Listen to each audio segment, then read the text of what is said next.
Hello, my viewers and subscribers. Welcome to another episode of Jamaica Politics Uncovered. Here I have a little news roundup for you. First up, guys, the JLP administration is threatening to release the FINSAC Report. For those of you who don't know, the FINSAC Report came from the 1990s when over 44,000 Jamaican entrepreneurs and businesses were wiped out by actions of the PJ Patterson-led government, with Omar Davis as the finance minister and Mark Golding and Peter Bunting as beneficiaries of the FINSAC era, where Jamaica saw the most destructive financial situation in the country and the biggest transfer of wealth from the poor, the working class, to the very wealthy in the country. Additionally, Minister, we need to have the FINSAC report completed and published. Too many tears, too many broken families, too many destroyed business. And with the recent SSL debacle, it is now more important than ever to have this report. Although there are some who don't want to see this report, the question must be asked in whose interest it is not to have it published. Minister, we campaigned on it. We promised it. The cabinet approved it. Minister, publish the report. Now, of course, there's politics at play, but nonetheless, we should all want to see the FINSAC report. We should all want to see what went wrong, who did what, and it's been a long time coming. The taxpayers have paid for this report. So next up, we have Andrew Holness, as Nigel Clark made his presentation yesterday on finance. Andrew Holness had a few things to say across the aisle after the finance minister made the announcement about the new tax threshold for the elderly.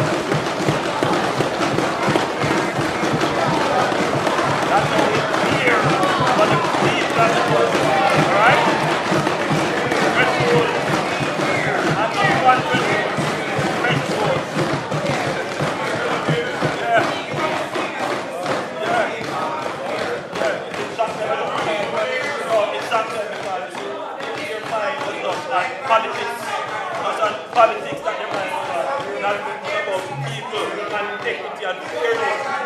They don't know how to run a country. And if they wash it up, because all them people is politics. All them people is politics. They don't remember. We want them over there. Not a clue. Not a clue. Not a clue.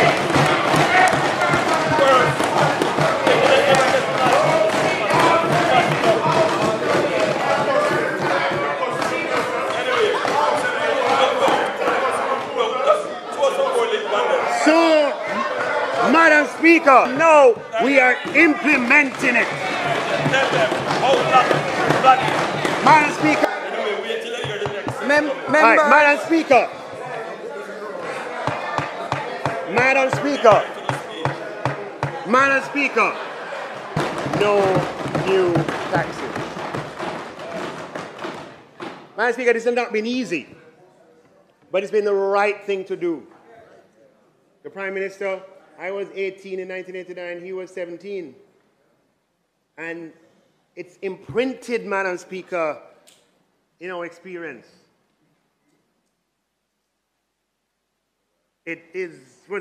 Jamaica should never go through that again. Never. Never go back to that again. Never. That is why I'm serving, to make sure that we never. And we know who are the people who can do it. And we know who are the people who have done it. And we know who are the people who could destroy it. And therefore we must never allow that. Never. So, Madam Speaker, this is the 7th consecutive year of no new taxes.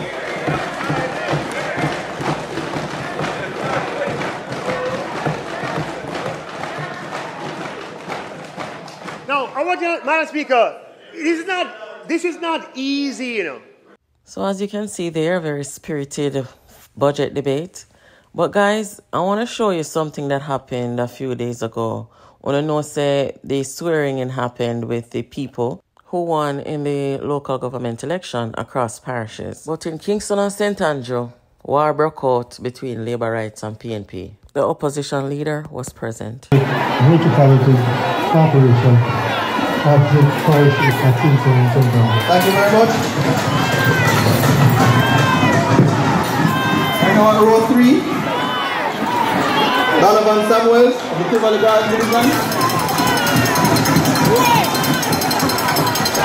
I, Donovan Samuels, newly elected councillor for the parochial division of Tivoli Garden, solemnly affirm that I will, to the best of my ability, do my duty as a councillor of the municipal corporation of the parishes of Kingston. Thank you.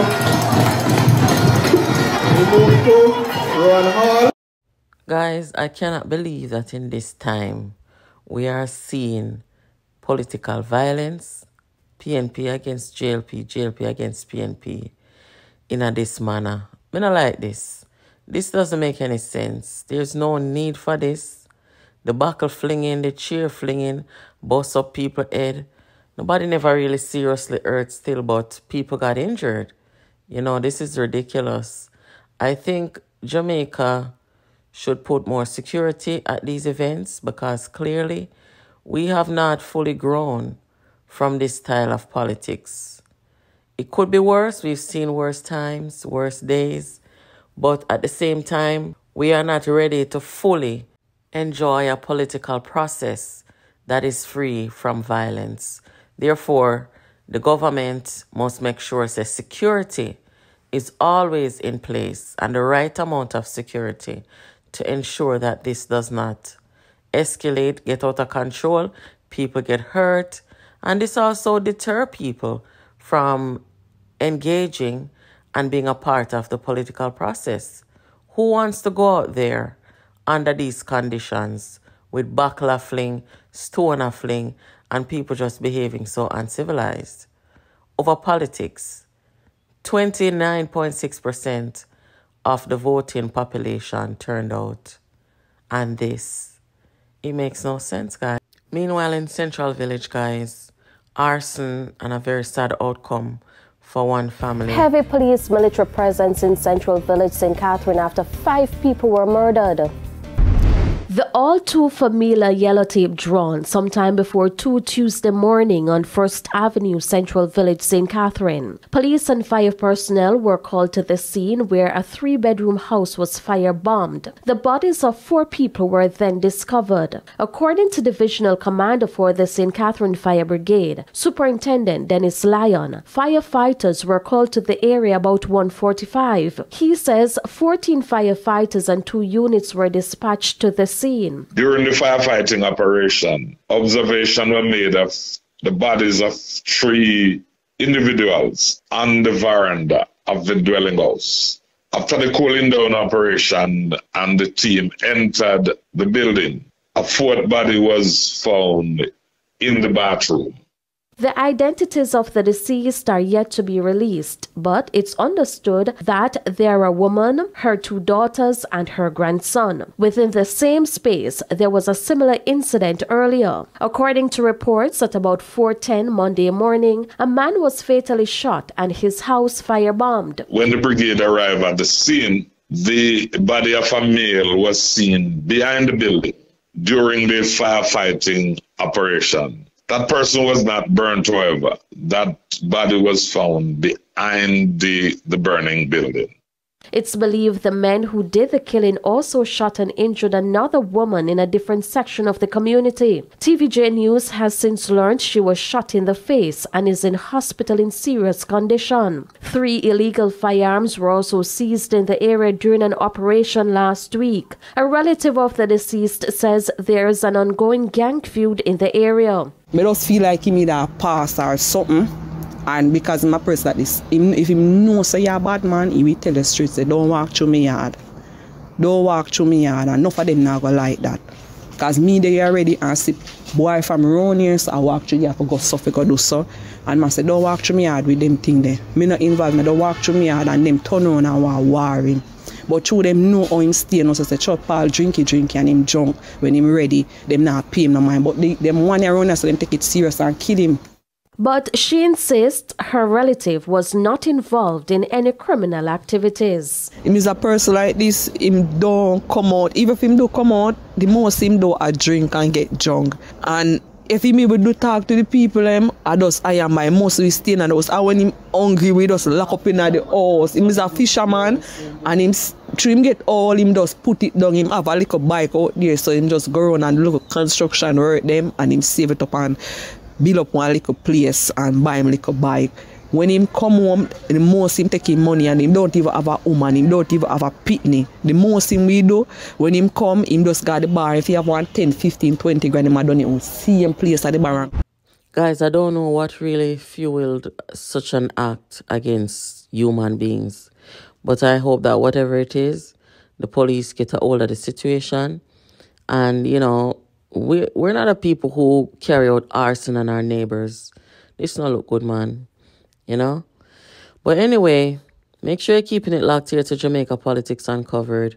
Make sure you're subscribed, your notifications on, and you're inviting your friends to tune in to this channel. Have yourselves a nice day. Until next time.